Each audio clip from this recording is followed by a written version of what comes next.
ദേശീയപാത നിർമ്മാണത്തിന്റെ അപാകതകൾ മനസ്സിലാക്കാൻ ജനകീയ പഠനയാത്രയുമായി പരിസ്ഥിതി പ്രവർത്തകർ. റോഡ് നിർമ്മാണത്തിലെ അശാസ്ത്രീയതകൾ തുറന്നുകാട്ടുകയാണ് ലക്ഷ്യമെന്ന് കണ്ണൂർ ജില്ലാ പരിസ്ഥിതി സമിതി പറഞ്ഞു.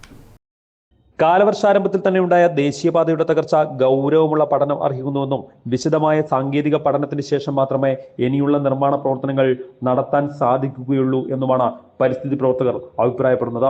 കാര്യംകോട് മുതൽ പട്ടുവം വരെയുള്ള പ്രദേശങ്ങളിൽ പരിസ്ഥിതി പ്രവർത്തകരുടെ സംഘം സന്ദർശനം നടത്തി. പ്രശ്നങ്ങളുണ്ടായ സ്ഥലങ്ങളിലെ സ്ഥിതി ഏതെങ്കിലും തരത്തിലുള്ള പുനർനിർമ്മാണ പ്രവൃത്തികൾ നടത്തി പരിഹരിക്കാവുന്നത് മാത്രമല്ലെന്ന് സംഘം വിലയിരുത്തി.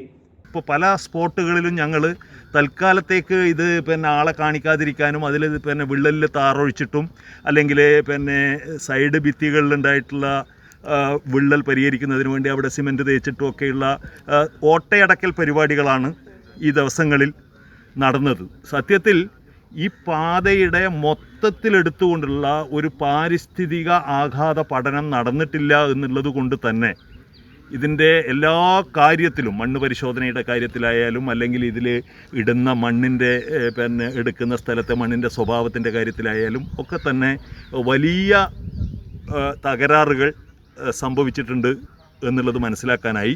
നമ്മൾ കണ്ടെടുത്തോളം കേരളത്തിലെ ഏറ്റവും വലിയ ഒരു മനുഷ്യ നിർമ്മിതിയാണ് ഇപ്പോൾ നടന്നുകൊണ്ടിരിക്കുന്നത്.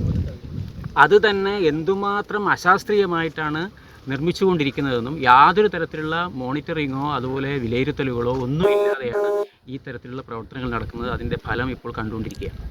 ദേശീയ റോഡ് കോൺഗ്രസിന്റെയും കേന്ദ്ര ഉപരിതല ഗതാഗത വകുപ്പിന്റെയും മാർഗനിർദ്ദേശങ്ങൾ ലംഘിച്ചാണ് പാതയുടെ നിർമ്മാണം നടത്തിയതെന്നാണ് സംഘത്തിന്റെ വിലയിരുത്തൽ. മണ്ണിന്റെ ഘടന പരിശോധിച്ച് ആവശ്യമായ മുൻകരുതലുകൾ എടുത്തിട്ടില്ല. റോഡ് നിർമ്മാണത്തിന് അനുയോജ്യമല്ലാത്ത ചേടിമണ്ണാണ് മിക്കയിടത്തും നിർമ്മാണത്തിന് ഉപയോഗിച്ചത്. പാതയുടെ പരിസരത്ത് നിന്ന് തന്നെ കുന്നുകൾ സുരക്ഷാ മുൻകരുതലുകൾ ഒട്ടുമില്ലാതെ അശാസ്ത്രീയമായി ഇടിച്ചു നീക്കിയതായും സംഘം വിലയിരുത്തി. ചെറുവത്തൂർ മട്ടലായി കുന്ന് അവിടെ ഇടിഞ്ഞ് ആ കുന്നിങ്ങനെ 10 മീറ്ററൊക്കെ ഉയരത്തിൽ ഇങ്ങനെ ചെത്തിയെടുത്ത് നേരെ ഉയർത്തിയിട്ടാണ് ചെത്തിയെടുത്തിട്ടുള്ളത്.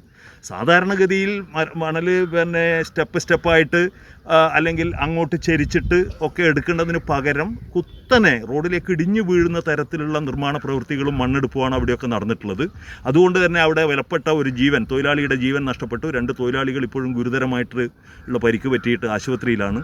ജില്ലാ പരിസ്ഥിതി ഏകോപന സമിതിയുടെ നേതൃത്വത്തിൽ നടന്ന വസ്തുതാന്വേഷണ പഠനയാത്ര പെരുമ്പക്കാപ്പാടാണ് ആരംഭിച്ചത്.